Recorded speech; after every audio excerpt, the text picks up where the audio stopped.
Hi everyone, আসসালামু আলাইকুম। কেমন আছেন সবাই? আশা করি সবাই ভালো আছেন। সবাইকে ঈদ মোবারক।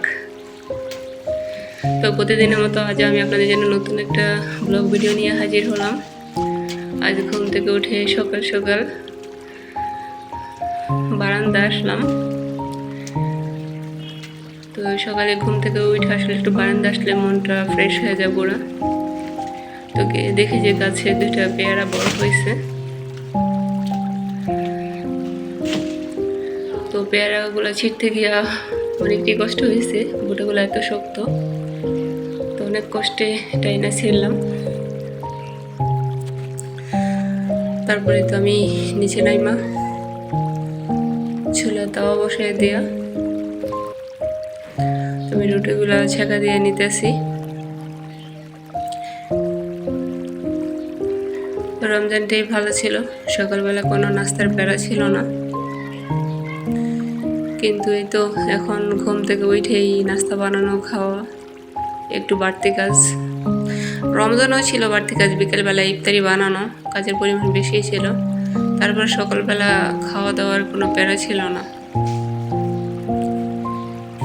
কিন্তু এই তো রমজান শেষ, সকালবেলা উঠে নাস্তা তো মাস্ট বানাইতেই হইব। তো আমি তো এক এক করে আমার সবগুলো রুটি আমি একটু ছেঁকা দিয়ে নিতেছি। এর মাঝে আমি চাটা বসাই দিলাম।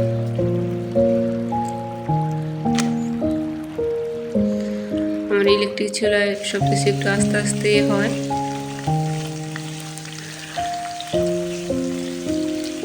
দেখা যায় চুলা গরম হইতে অন্তত 10-15 মিনিট লাগা যায়, পরে আবার দেখা যায় চুলা অফ করার পর 10-15 মিনিট আবার গরম থাকে। তখন দেখা যায় সুইচ অফ করে দিল, রান্না হইতেই থাকে। এই অবস্থা। তো যাই হোক, প্রথম তো রান্নাই করতে পারি নাই। তা আলহামদুলিল্লাহ লাস্টে দিয়ে এখন নিচে একটা লাইন ঠিক করে ওখানে চুলাটা রাখছে। এখন তো মোটামুটি এখানে রান্না করা যায় এই আর কি।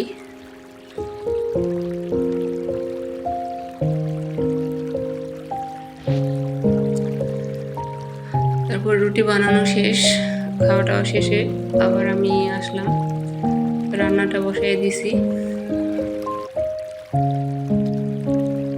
একটু তাড়াতাড়ি রান্নাটা বসেছি, তো কারেন্টের ঠিক থাকে না, কারেন্ট কখন চলে যায় সে, তাহলে আবার মাটি চলে যেতে হইব। তো এই রান্নাটা একটু তাড়াতাড়ি বসাই দিছি। তো আজ আমি রান্না করব পাবদা মাছ ভুনা করব, আর একটু মুরগির মাংস ছিল ওইটা ভুনা করবো। সেটুকুই। মাটি ছিল একটা কাজ হলো কি, খাবারটা টেস্ট হয়, আর দেখা যায় লার্কির আগুনে একটু তাড়াতাড়ি হয়। ইলেকট্রিক চুলাতে দেখা যায় খাবারের টেস্টটা কিন্তু অতটা হয় না। মাটি চুলা যেমন হয় ভালো, এটাতে তেমন একটা ভালো লাগে না আমার কাছে কেন যেন, আর খুব আস্তে আস্তে হয় রান্নাটা। তো যাই হোক, করার তো কিছুই নেই। মাটি চুলায় গেলে সে ধোঁয়া বাতাস সব মিলে অনেকটাই কষ্ট হয়। এ তো আস্তে আস্তে বর্ষাকাল, এর মাঝে তো কারেন্টও থাকবে না ঠিক মতো। জানি না কি করবো, ওদিক দিয়ে মাটি ছিল রান্না করা যাবে না, কারেন্টও থাকবে না, কীভাবে যে রান্না করবো সেটা আল্লাহই জানে। তা আমি টমেটো পেঁয়াজ এগুলো একটু কষাই নিতেছি। মাছগুলা দিয়ে দিলাম, তারপর উপরে একটু ধনিয়া গুঁড়া আর একটু জিরা গুঁড়া দিয়ে দিলাম।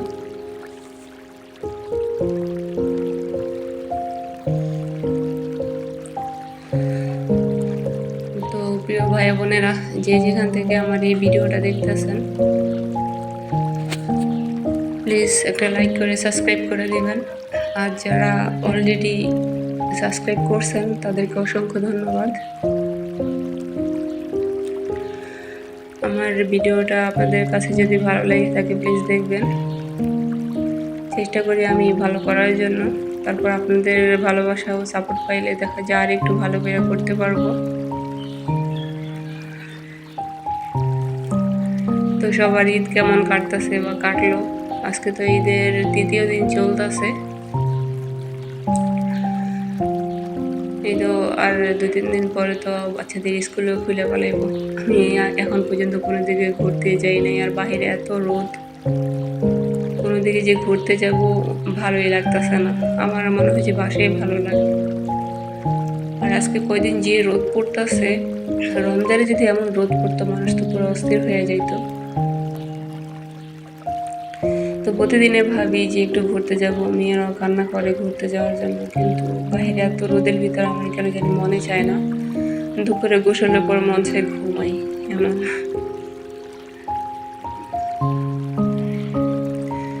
তারপর আমি একটু অন্যভাবে মুরগির মাংসটা ভাইজা ওই তেলের উপরেই পেঁয়াজ, টমেটো, তারপর আদা বাটা, রসুন বাটা এগুলা দিয়ে দিলাম।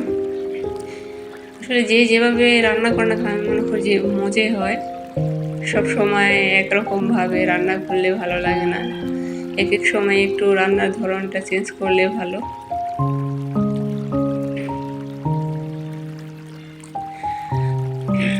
আর কি,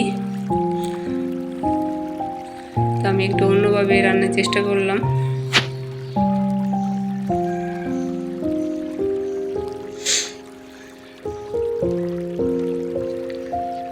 তো এরপর আমি 2 টুকরো দারচিনি, কয়টা এলাচ, তারপর একটু ধনিয়া গুঁড়া, যা যা যা লাগে মাংসের সাথে সব কিছু মিলে আগে একটু ভালো করে কষাই নিতেছি পানি দেওয়ার আগেই। পরে পানি দিয়ে দেব।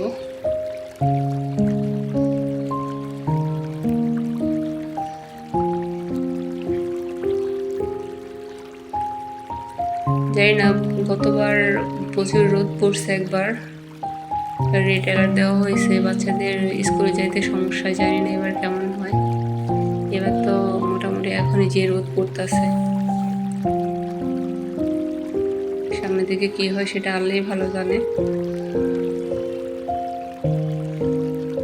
তারপর আমি যে 2টা তেজপাতা ছিঁড়া, এর মধ্যে হলুদ গুঁড়া, মরিচ গুঁড়া দিয়ে দিলাম।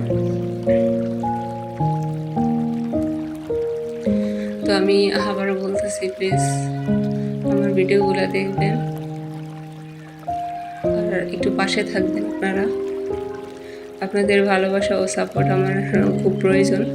আপনারা সাপোর্ট আর ভালোবাসা না দিলে আমার কোনো কিছুই করা সম্ভব না।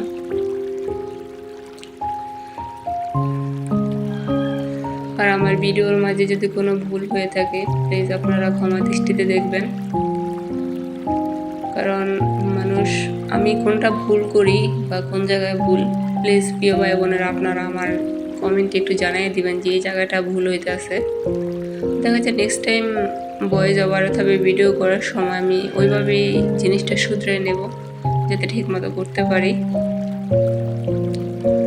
কারণ আপনারা যারা বড়